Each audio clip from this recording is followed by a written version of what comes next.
Good afternoon, everyone. Good afternoon. Good afternoon. It's yet another business conversation at the Association of African Startups, and our guest speaker is already here. She was so punctual, and we want to say a very, very, very big thank you. So before I add her to the stage, I'm going to introduce her, right, and I'm also going to say a short prayer. But before we begin, you can understand that from the topic, the essentials of product, service, and distribution, we really want to delve into product distribution within the African context, right? So that you learn how to distribute your product effectively, right? So, like it's our culture, the Association of African Startups, we start everything with a word of prayer. So, please just join me as we say a short prayer. Our Father and our God, we thank you, ancient of days. We worship you. I am that I am. We give you glory. We ascribe all glory, all honor, all adoration to your name in Jesus' name. We ask Heavenly Father that you take control, you speak through the speaker, that everything we do will give glory to your name. Take control, Heavenly Father, in Jesus' name we pray. Amen and amen. So I'm going to quickly read the bio of our speaker, Dr. Assilah Agigi, right? I was going through her bio and I was like, wow, wow, wow. She has a lot of awards. She's an academician. Like she reads a lot. She has a lot of awards. Like don't let me spoil the fun. Let me just quickly read it out. So currently she's a lecturer at the University of Pretoria, that's in South Africa, with areas of expertise in sustainability in supply chains, supply chain resilience, buyer-supply relationship, supply chains in the African context. Dr. Agigi has extensive experience as a lecturer for both undergraduate and postgraduate models in supply chain management and logistics. She has provided consulting and training for small businesses and served as the program lead for the Bachelor in Commerce Supply Chain Management. Dr. Agigi has been instrumental in the development of the Honors in Supply Chain Management program, which has become highly sought after and very competitive. She has supervised numerous honors and master's research projects, guiding students to successful outcomes. Dr. Agigi holds a Bachelor in Commerce in Economics and honors in Business Management and a Master of Philosophy in Supply Chain Management and a PhD in Business Management with a specialization in Supply Chain Management.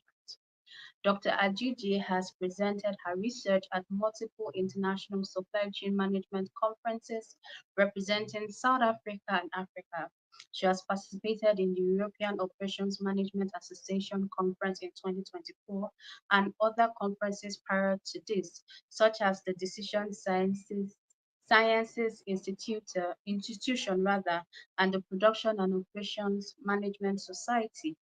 Her published work focuses on supply chain, resilience, innovation, and sustainability. In 2019, she won the Best Paper Award at the African Operations Management Conference early in her career while pursuing her PhD. She has also won the Best PhD Proposal Award at the CASA Inaugural Supply Chain Research Summit Dissertation Proposal Award. Dr. Agigi is a member of the African Supply Network Research Accelerator and collaborates with international African researchers on projects related to supply chain resilience and the role of women in supply chain resilience. Recently completing her PhD on sustainable chain management, Dr. Assilah Agigi is an early career researcher, highly motivated to conduct impactful research for operations and society. A quantitative researcher at heart, she is deeply interested in understanding complex issues and experiences relating to the adoption of sustainable supply chain management practices. And today we have her come to speak to us on the essentials of product and service distribution. I'm going to quickly add her to the stage. Dr. Gigi, thank you so much for doing this with us. On behalf of the Association of African Startups, we want to say a very, very, very, very huge and big thank you for doing this with us. I'm going through your bio. I can see that this is something that you are so passionate about, because I've noticed that when someone is passionate about something, the person goes on and beyond to get so many degrees to understand that concept, and I can see that a lot. Thank you so much for doing that with us. Thank you. So I would just ask our first question. Please, like I would always say, if you have questions, you could always drop it in the comment section. We'll be able to pick it up and ask our guests. Like we said, this is a conversation. We don't want it to be like a teaching, just a conversation to open your mind to this particular subject matter, product distribution. So our first question is, what is market distribution and how does it affect profitability? Okay, good afternoon, Abiola, and everyone attending the session. Thank you so much for your kind introduction. I really appreciate it. And thank you for reaching out to me and for the invitation to participate in this initiative that is so important and so needed in the African context. It's really a great pleasure to be here today to discuss a topic that is really crucial for the growth and sustainability of businesses across Africa, and that is market distribution and also its impact on profitability as well. Um, so before I answer your question, Abiola, I just wanted to provide some context in terms of where are we operating in this African context, what is happening. But as we know, the African continent is full of opportunities, right? But it's also full of challenges. And particularly when it comes to distribution, right, of products across diverse regions. But we also know that the African continent is one of the world's fastest growing consumer markets, and it's projected to boast about 1.7 billion consumers in 2030. So there's a huge market that needs to be served within this continent. And also the rise of the African Continental Free Trade Area, it has the potential to boost economies promoting intra-Africa trade, but for small businesses, small and medium-sized businesses, it provides an opportunity to access even larger markets, right? And then also the question is, how do we distribute our products to our own markets, but also abroad, across Africa as well?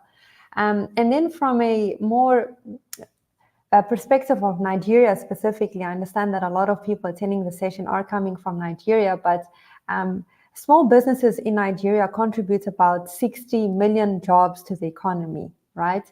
And that's also 50% of the country's GDP. So it's very, very impactful. And that was a study done by the PwC, the consulting firm. And also Boston Consulting Group was also interested in Nigeria, and they found out that more than 600,000 small retailers account for 97% of national sales. So there's a huge drive towards smaller retailers, traditional retailers, smaller shops across the country, right? And this is greater in Nigeria compared to other countries in Africa as well. The Boston Consulting Group also looked at a study of 4,500 smaller retailers across Africa's 5 biggest markets. So that would be Egypt, Kenya, Morocco, South Africa, and Nigeria. And they concluded that that traditional sector of smaller stores will remain the core of the African commerce. So why is this important? Because smaller retailers, they are actually remarkably resilient because they are small shops. They offer that proximity to their customers, flexibility as well, and also the convenience of their operating hours to serve their community. So this is just some background in terms of understanding where we are operating in this context. But you asked me, what is market distribution and how does it impact profitability? So market distribution, we can understand it as referring it to the process of getting products or services from the producer all the way to the consumer, right? And this includes a lot of channels. It could be that you have wholesalers included, retailers, and even you could operate on a direct-to-consumer model, right? So there's nothing in between you and your customer, and you directly deliver your product to the customer. But we also have to understand the distribution channel. What does also that entail? Because that can be visualized as a series of intermediaries that are part of this channel who pass the product from production all the way until it reaches the final consumer. And each element of the chain has this ability to deliver in a unique environment, right? So some considerations when it comes to distribution is, okay, how do products get to the markets, right? How do you get your product to your customer? Who is doing the moving, right? Are you doing it yourself? Do you have a third-party logistics service provider maybe? Or how does it work? And also, how does that affect the price of the product? Because movement is also a big component of the price of products or services. What types of stores do they go into, and how far do they make it into the outside of the major city as well? So those are some considerations that one would have to understand a little bit better. So very important is to understand the distribution network of your product. If you're a small business owner, try to understand, how does product flow into the supply chain, and how do you get it to your customer? How much are you paying for that part of the distribution? So in terms of impact on profitability, well, I mentioned cost, right? It's costly to move product. So the more efficient you are with your distribution, that reduces your costs, which also then leads you to enjoy some higher margins, right? And also market reach is also very important. Depending on how efficient your distribution network is, it means that you might be able to reach a greater customer base, especially when we're talking about maybe distributing it across Africa, right? So that increases your sales volume, which also increases your profitability. And also very important is your customer experience, because distribution allows customers to receive their products, right? There's no point in having a product but not being able to get it to your customer. So timely and reliable distribution ensures customer satisfaction. And like I mentioned, there are so many stores within a small proximity across them. And if a customer goes into your store, for example, and they can't find a product and you have a standardized product, they might go to a different store where the product is available, and they might not return back to your store. So the costs are very high there, and it impacts, of course, your profitability. So that's in a nutshell what a market and product distribution is. I also have an example. I don't know if you'd like to hear a little bit about that.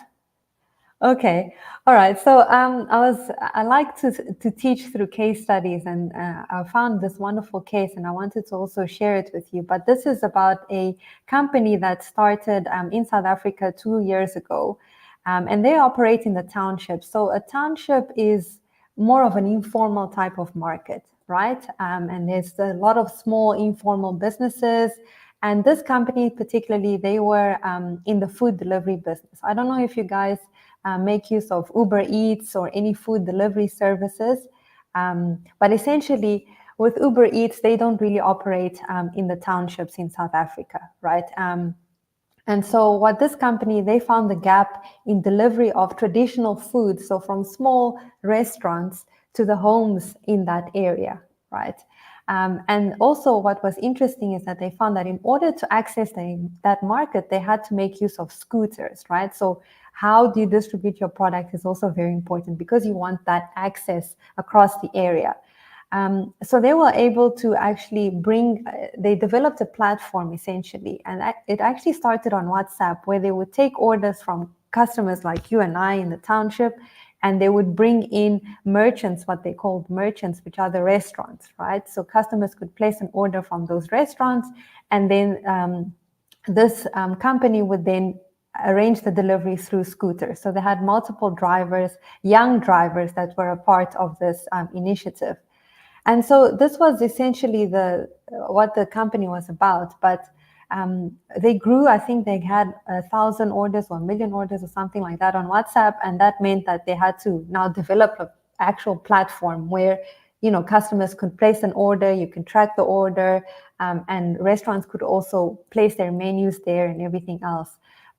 And they experienced a number of challenges. One of the challenges was that a number of the times these restaurants were offline on the app, right? So a customer would go, they would want to buy something after a long day of work, they choose their favorite restaurant, and that restaurant is offline, right? So that's problematic. And they went a bit deeper to find out, but why is the restaurant offline? It's not because they didn't want to serve the customer, but actually it's because they would run out of stock items like ingredients to make the food. and they also did groceries as well. And so this company found a gap there, and they actually developed another app called Stock App. And with this app, they were able to actually have orders from restaurants of ingredients that they needed, and they would be able to deliver those goods to the restaurant to replenish their stock within 1 hour, right? So that means that the restaurant wouldn't have to stop their operations because they're in the township. It's a bit more difficult to go and replenish stock. And we could speak about demand management because that's a demand management issue if you don't have stock, right? But they mitigated this and provided a service for that as well. So, I just wanted to touch on this example because it's so important. Because if a product is not available, it means that the customer is disappointed, one, right? For the platform, this business, it also means that it's a possible loss of sale. And maybe they won't trust that platform anymore because these restaurants they're always offline. And for the merchant itself, the restaurant, it also means a lost sale. So that's actually a big risk for them. And they were able to actually mitigate that by helping the restaurant out for that as well. So it's important to understand your target market's needs, right? So they knew the needs of the customers, but now they also knew the needs of the restaurant as well. And they found an opportunity to deliver for that as well. And yeah, I think that covers that question, unless there's any further questions on what I just explained.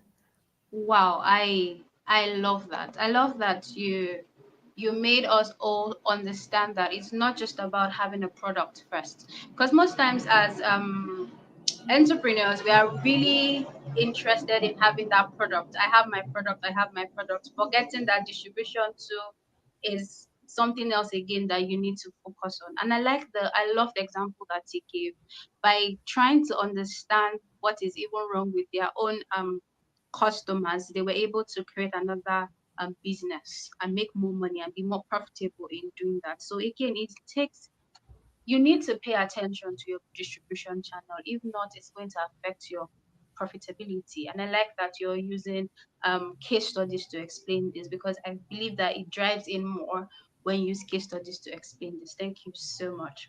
Right. So our next question is, what challenges do African businesses face with product and service distribution across Africa? This is because this year we're trying to teach our entrepreneurs to expand into other regions, right? Instead of Mm. only just looking at going abroad as the only serving globally, okay, at least still trying to reach other other African countries because we have the number, like you initially said when you were giving us the data. So, what again are the challenges people face again with product distribution across Africa? Okay, so this is actually a topic that's very close to a research that we conducted, and we published an article in 2020 about this. The title of the article was Physical Distribution Challenges and Adaptations, and it was a qualitative study in South Africa based on South African-based organizations that were operating in emerging African markets. So we wanted to understand what were the challenges that they incurred when they decided to expand into other African countries, and also how can they adapt their distribution models to actually mitigate those challenges. So, and some of the organizations were operating actually in Nigeria, in Ghana, and also Kenya. These organizations, particularly, they provided fast-moving consumer goods, so basic products like toiletries, beverages, cosmetics, processed foods, and things like that. And we also interviewed some third-party logistics service providers because they also play a key role when it comes to distribution of products across Mm-hmm. Africa, right? Um, so I'm sure you can relate to these challenges, but the biggest one that we found at the time was transportation, right? Specifically, weak infrastructure for transportation. We find that the quality of roads are bad. If there's a massive rain or a heavy storm or something like that, you find that roads are blocked and you don't know for how long, right? And alternative routes are not always possible, especially if you don't operate in that market. Your GPS will not maybe have that information within the app. So that was a major challenge for these companies. This also leads to longer lead times, right? The ability to deliver your product to your customer, it takes a lot longer.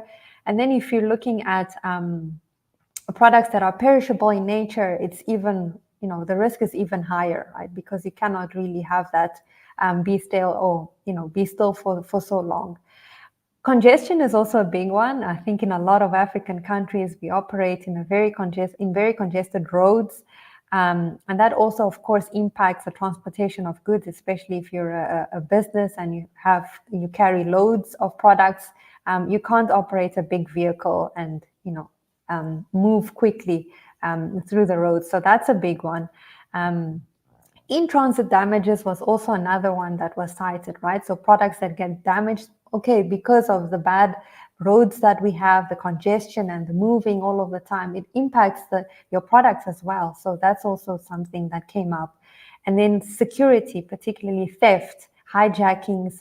This happens a lot in South Africa, but it was also found that in other African countries, they also experience this. So if you're transporting high value goods, and something like that happens, it can be quite tragic. And of course, all of this, it leads to a higher transportation cost, right? Because of all of these issues.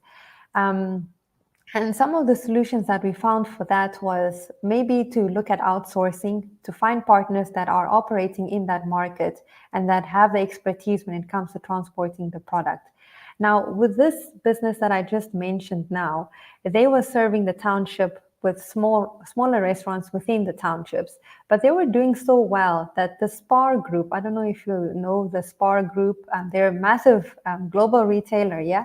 So they actually wanted actually to get their products in the township. So they contacted this company, and now they have a partnership with this company is also providing those services for them. So they have the infrastructure, they have the knowledge. So third-party logistics providers can be quite helpful in that case. Another important consideration when it comes to these transportation-related issues is safety stock, right? Knowing that there are so many risks of getting your product maybe from your supplier to you or from yourself to your customer, it might be a good idea to keep some safety stock so that you have products available in case of any disruptions like this.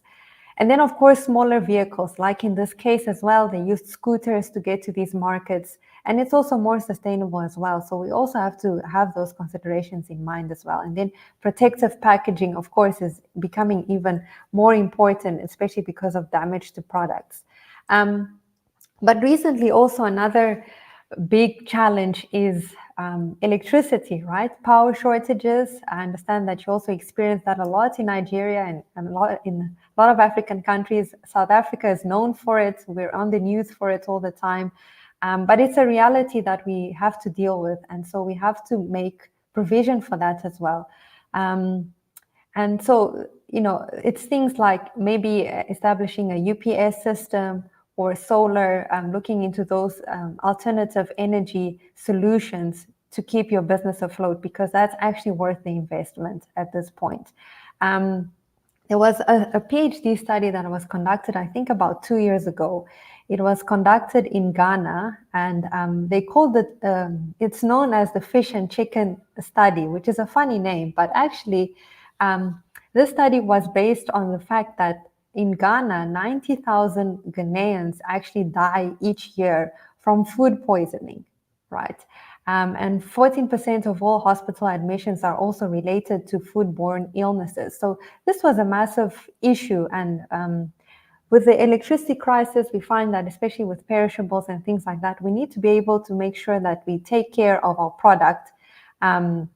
So to reduce this food loss as well, we have to look at high quality transportation, temperature control transportation. Having the right people handle the product is also very important. And that will help us deliver the product to customers as well.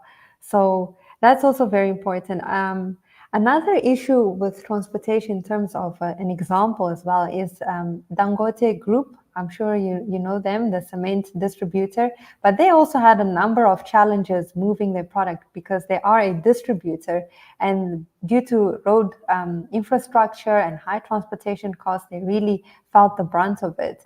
And they had to make some significant changes to their distribution strategy, looking at their own fleet of trucks and also managing that more carefully in order to be able to operate and stay afloat. So distribution can be the make or break of your business as well. So these are the challenges and some solutions for it that we've come up with. Wow. Like I love that.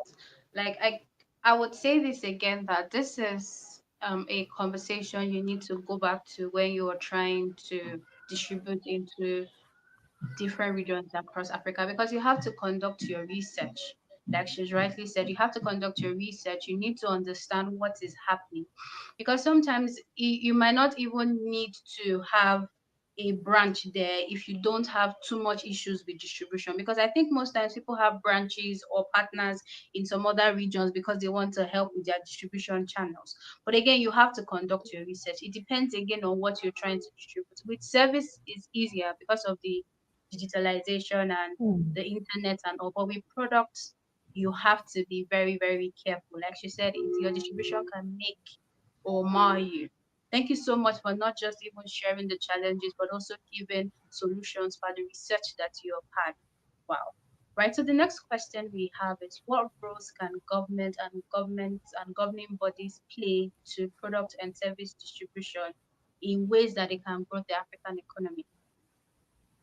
Yeah, so that's a very good question. I think it's twofold. Not only in terms of infrastructure, I mentioned that as being one of the biggest problems when it comes to transportation of product. Infrastructure development is important, but not only from a African perspective, but first of all, we need to fix our own infrastructure issues within, the country itself, and then also from a greater perspective of the continent as well. So things like investment in roads, in ports, and also digital infrastructure to facilitate smoother distribution.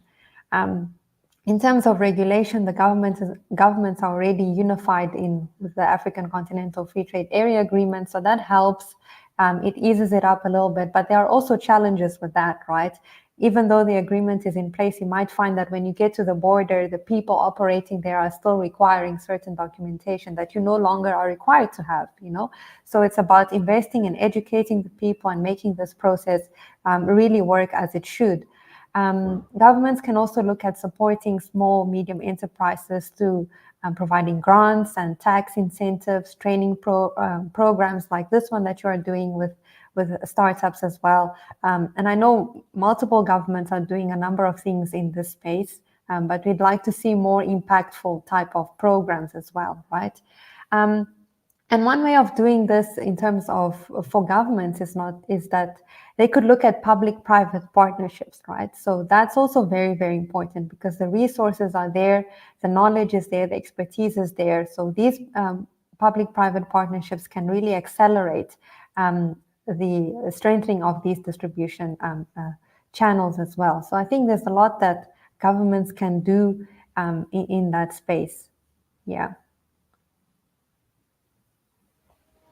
Thank you so much. Thank you so much. As you were speaking, I had to bring my notes to write because I'll quickly ship this in or just drop it here. Next year we're planning to really delve into teaching people affecta. So I was like thinking that okay, probably maybe we would write a mail to you and share some of the ideas that was just popping up here to see how maybe your connections can help with that. Like you said, we want to seriously educate people on how to move products and services to help the African economy, to boost the African economy. So it's still something that I will still Mm. talk to you about, but I need to have to get it back to the board first and then get the Mm. approval and get that back to you because like you said, we need to be able to educate people on these things. Most people don't seriously understand how to use some of the systems that have been created, and they keep saying that government has not created any system. The truth is there are some systems that have been created that we have not reformed, we have not Mm. perfected. We just assume that they are terrible and we blame the Yes. government. There are some that they have actually done, like Affecta, like you said, kudos to them. They really tried. Most people don't seriously understand the politics, the gimmicks, the strategies that had to come out before doing that Affecta. And everybody will just say the government is not doing anything. Yes, do they need to Mm. do more? Yes, but there are some systems they have created. How best and how well are we using it to be able to boost the African economy? So thank you so much for shedding more light on that. So our next Mm. question now is, how can business owners embrace diversification for more profitable market distribution? Yeah, I think just on the previous point, Abiola, I also saw that the CEO of Small and Medium Enterprise Development Agency of Nigeria, I think it's called SMEDEN, he mentioned that they have those ones that have less than 25 million naira, so that's $29,000 per annum, they are exempted of paying taxes in Nigeria. So these type of things are also very helpful. And actually, he was quoted to say that small businesses are the engine rooms of the Nigerian economy. So they really are there to help. And it's really about understanding what is available and taking advantage of that. Because you're right, a lot of people are not aware of it and have this perception of, government not being there for them. So, yeah. Um, okay, your next question was on product diversification, right? Yeah. Um, yeah. So, well, first of all, what is product diversification, right? So it's about expanding your product lines to cater to different market segments. And it can also open up your distribution channels, right? So, for example, the platform that I mentioned, they actually diversified by actually providing a new service to restaurants as well, right? We also get geographical diversification, so entering new regions, and that also enables you to reduce your dependency on a specific market and actually attract a new market for that. One of the ways that one can also do that is even with smaller businesses, you can scale those businesses by actually having like franchises across Africa, right? So maybe there's a popular shop in Nigeria for fashion, for example. Why not franchise that and have that in other African countries as well, right? Especially with the AFTA agreement in place, that also means that our needs become converged, right? So we get to experience different cultures and different types of products, and we also demand that as well. And then, of course, an important one here is channel diversification, right? So, how do you deliver your product? Is it just brick and mortar? So, you have a retail store and you provide your product to customers, or are you based on an e commerce type of model or a direct sales? But how about bringing those together? Right, so having your e-commerce as well as your retail stores, you can achieve a greater market you can capture a greater market through that, right? By being online, but also being physically present. And that's something that's increasingly important now with the digital space and, people having access to smartphones and things like that. It's something to take advantage of as well. Thank you so much, Dr. Agigi. I would want to chip in here to say that we are starting a 2-month series on product distribution. Now, the way we are going to teach it is we are going to teach you how to create channels for it. Like she mentioned, franchise. Franchise is a topic that we are going to teach on it, how to use it as a distribution model, the B2C, the C2C, how to merge two channels of distribution together, and it's free, right? So I'm just going to put our link here so you could always register and be a part of it. We're bringing in the best consultants across Africa to teach you how to do it, right? So thank you so much, Dr. Agigi. Right. So the next question that we have for you is, please again, before I forget, if you have questions for her, drop it and we'll be able to ask her, right? So the next question I have is, how can business owners utilize digital space as a channel for profitable product and service distribution? Yeah, so another really great question. I mentioned e-commerce in the previous, when I answered the previous question. So that's a big channel when it comes to distribution. So in terms of some stats, just according to the World Bank, there's been an 115% increase in internet users between 2016 and 2021 in sub-Saharan Africa. And recent projections also suggest that almost 700 mobile subscribers in sub-Saharan Africa will have smartphones as well. So 30% of those are actually from Nigeria and Ethiopia as well. And the cost of smartphones has improved in the African continent as well. So that adoption is there.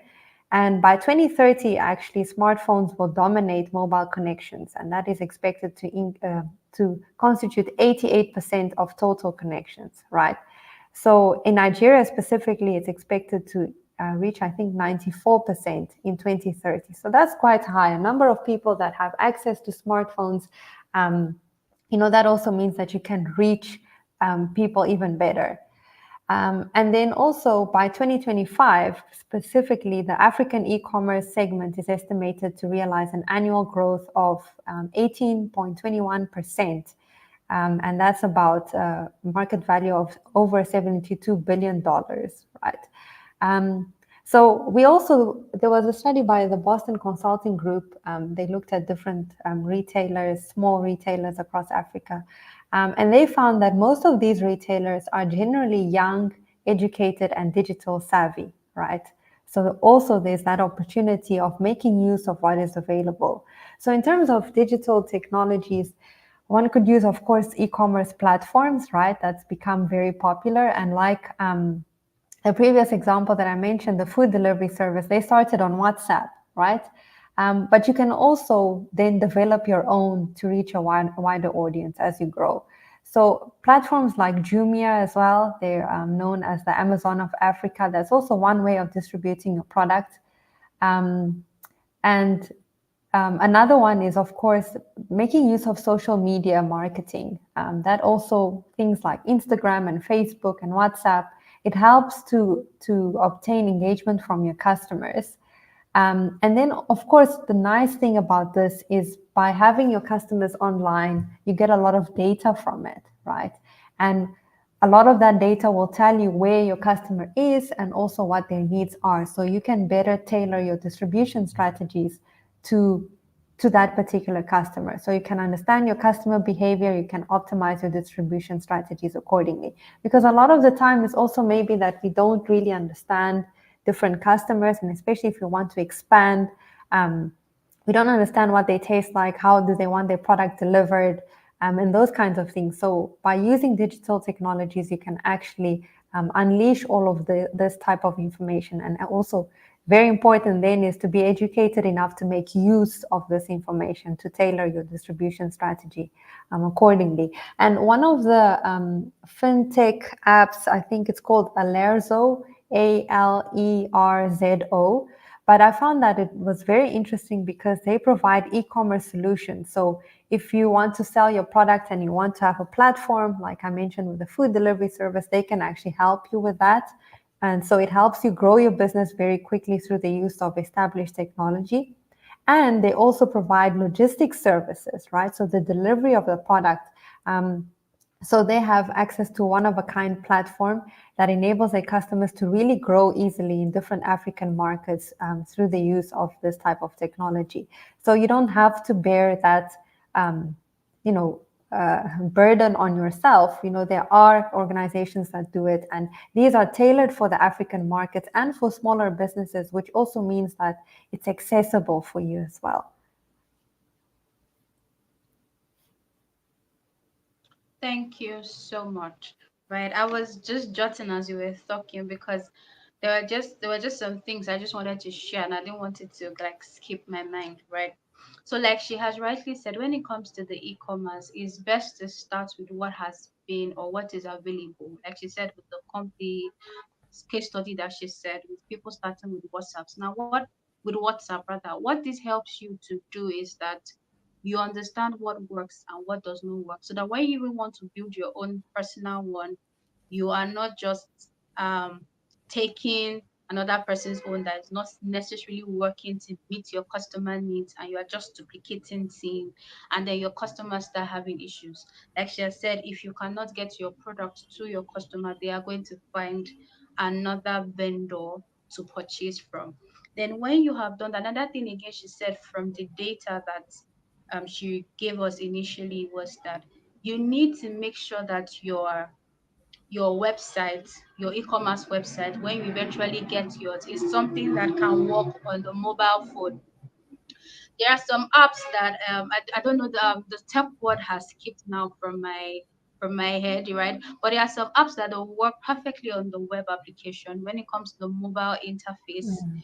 it's so terrible that they are looking for where to navigate it, where not to navigate it. Now, from the data she has given us, smartphones are going to really take over. So there is a possibility that everybody might have a smartphone and might not have a system.